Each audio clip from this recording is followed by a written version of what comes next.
Wednesday के episode 2 के opening scene में पुलिस डिपार्टमेंट वाले जंगल में रोवन की बॉडी को ढूंढ रहे थे, मगर उनके हाथ कुछ नहीं लगता। अगले दिन शेरिफ वेंसडे और लरिसा को बताता है कि हमें जंगल में ना ही कोई डेड बॉडी मिली, ना ही कोई सबूत। वेंसडे ये बात मानने को तैयार नहीं थी, क्योंकि उसने खुद मॉन्स्टर को रोवन का मर्डर करते हुए देखा था। वेंसडे लरिसा से शेरिफ से अकेले में बात करने की परमिशन ले लेती है। लरिसा के जाने के बाद वेंसडे शेरिफ से कहती है कि कोई रोवन के मर्डर को कवर अप करने की कोशिश कर रहा था, इसीलिए किसी ने सारे क्राइम सीन को स्क्रब कर दिया था। वेंसडे मॉन्स्टर को लेकर शेरिफ को कन्विंस करने की कोशिश कर रही थी। तभी रोवन प्रिंसिपल के ऑफिस पहुंचता है और वेंसडे को समझ नहीं आता कि ये क्या हुआ। डॉक्टर किम्बार्ट के सेशन के बाद टाइलर वेंसडे से मिलता है। वेंसडे कहती है कि तुम्हारे फादर समेत कोई भी मेरी बात पर विश्वास नहीं कर रहा है। टाइलर उसे सांत्वना देते हुए कहता है कि मुझे तुम पर भरोसा है। स्कूल में वेंसडे इनेट को बताती है कि वो रोवन को इतनी आसानी से जीतने नहीं देगी। सच्चाई पता करने के लिए वेंसडे स्कूल में रुकने का फैसला करती है। इनेट उसे रोवन के रूममेट जेवियर से उसके बारे में इंफॉर्मेशन लेने को कहती है। इनेट उस दौरान पोकअप की तैयारी में काफी व्यस्त थी। पोकअप के बारे में हम स्टोरी में आगे जानेंगे। वेंसडे रोवन से मिलना चाहती थी, पर उसे वो पूरे कैंपस में नहीं मिलता। लरिसा से पूछने पर उसे पता चलता है कि रोवन को स्कूल से निकाल दिया गया है, और उसका कारण लरिसा वेंसडे को नहीं बता सकती थी। आगे लरिसा वेंसडे से उसके विजन्स के बारे में पूछती है।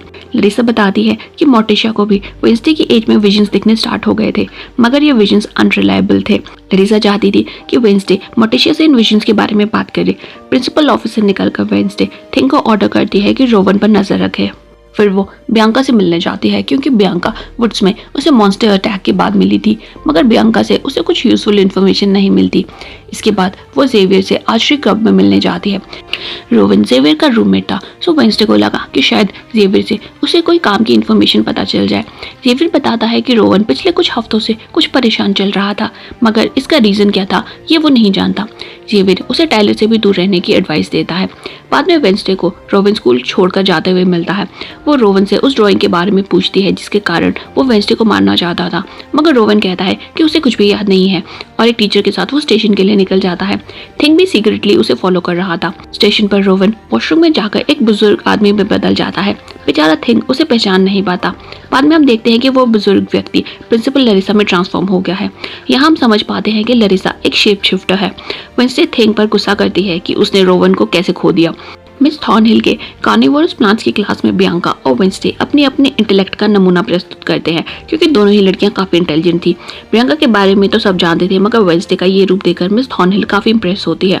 क्लास में वेंसडे जेवियर की पास भी देखती है, जो कि एक स्पाइडर को ड्रॉ करके उसे जिंदा कर देता है।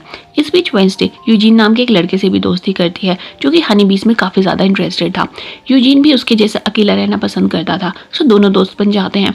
उधर टाइलर और शेरिफ का रिश्ता भी अच्छे दौर से नहीं गुजर रहा था। टाइलर अपनी मदर के बारे में जानना चाहता था, और शेरिफ उसे कुछ क्लियर आंसर नहीं दे पाता था। शाम में वेंसडे इनेट को बताती है कि वो वुड्स में रोवन की मौत के सुराग ढूंढना चाहती है। वेंसडे चाहती थी कि इनेट उसकी जगह यूजीन की बी कीपिंग एक्टिविटी में हेल्प करे, ताकि लरिसा को उस पर शक ना हो। इनेट कहती है कि पहले वेंसडे को थिंग से माफी मांगनी पड़ेगी। रोवन के चक्कर में वेंसडे ने थिंग को काफी बुरा भला कहा था, जिस कारण से वो वेंसडे से नाराज हो गया था। वेंसडे थिंग से माफी मांगती है, साथ ही वो थिंग को बताती है कि वो सच में इस बात से डरी हुई है कि भविष्य में पूरे स्कूल के डिस्ट्रक्शन का कारण वो बनने वाली है। इनेट भी अपना प्रॉमिस पूरा करती है और यूजीन के साथ बी कीपिंग एक्टिविटी में पार्टिसिपेट करती है। जंगल में वेंसडे को टाइलर मिलता है, जो अपने डैड का पीछा करते हुए जंगल में पहुंच गया था। वो टाइलर को बताती है कि वो जंगल में रोवन की डेथ के एविडेंस ढूंढने आई है। वेंसडे जानना चाहती थी कि रोवन क्या सच में मारा गया है, या फिर वो पागल हो गई है जो कि चीज़ों को इमेजिन कर रही है। उसे वहाँ पर रोवन के ग्लासेस पास में पड़े हुए मिल जाते हैं। जैसे वो ग्लासेस उठाती है, उसे एक विजन दिखाई देता है। वो रोवन ही था जिसने वो गार्गोइल उस दिन वेंसडे पर फेंका था। साथ ही उसे वो बुक भी दिखती है जिससे रोवन ने वेंसडे की पिक्चर निकाली थी। मिस थॉर्नहिल से वेंसडे को पता चलता है कि ये किताब नाइटशीड नाम की एक पुरानी स्टूडेंट सोसाइटी की है। मिस थॉर्नहिल वेंसडे को बताती है कि वो क्लास में वेंसडे के परफॉर्मेंस से काफ़ी इंप्रेस हुई है। मिस थॉर्नहिल आगे वेंसडे में कन्फाइड करती है कि वो भी वेंसडे की तरह ही स्कूल में फिट होने की कोशिश कर रही है। वो आगे कहती है कि जब भी वेंसडे को किसी से बात करने का मन हो तो वो उसके पास आ सकती है। बाद में वेंसडे जेवियर के रूम में रोवन की वो बुक ढूंढने जाती है। वहाँ उसे एक मास्क मिलता है, मगर जब तक वो रूम से बाहर निकल पाती जेवियर रूम में वापस आ जाता है। वेंसडे उसके बेड के नीचे छुप जाती है और देखती है कि बियांका उससे मिलने आई है। दोनों की बातों से पता चलता है कि जेवियर इस बात से चिंतित था कि रोवन वेंसडे को हर्ट करने का प्लान कर रहा है। साथ ही वो बियांका का इनेड को पोकअप में हराने का प्लान भी सुन लेती है। कमरे में पहुंचकर वेंसडे देखती है कि इनेड रो रही है। इनेड के को पायलट को एक एलर्जिक रिएक्शन के चलते हुए हॉस्पिटलाइज किया गया था। वेंसडे बताती है कि ये सब बियांका ने इनेड को हराने के लिए चाल चली है। वेंसडे इनेड की हेल्प करने के लिए उसका को पायलट बनकर बियांका की टीम को हराने का डिसाइड करती है। अगले दिन सारी टीम पोकअप जीतने के लिए तैयार थी, मगर गेम में कोई रूल्स नहीं थे, तो सब अपने अपने तरीके से जीतने की कोशिश करते हैं। बियांका ने अपने एक साथी को पानी में छोड़ रखा था, जो कि दूसरे कंटेस्टेंट्स की बोट्स को इम्बैलेंस करके उन्हें पानी में गिरा देता। कॉन्टेस्ट के दौरान वेंसडे को एक और विजन दिखाई देता है, जिसमें उसे अपनी जैसी एक लड़की दिखती है, जो उसे कहती है यू आर द की, मतलब तुम ही चाबी हो।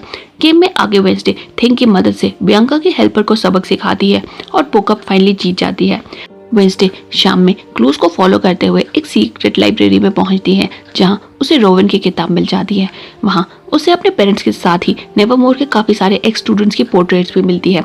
वेंसडे उस पर्पल किताब को अपने बैग में डालकर जैसे ही वहां से निकलने लगती है, कोई उसके मुंह पर एक काला कपड़ा डाल देता है। यहाँ वेंसडे का सेकेंड एपिसोड एंड हो जाता है।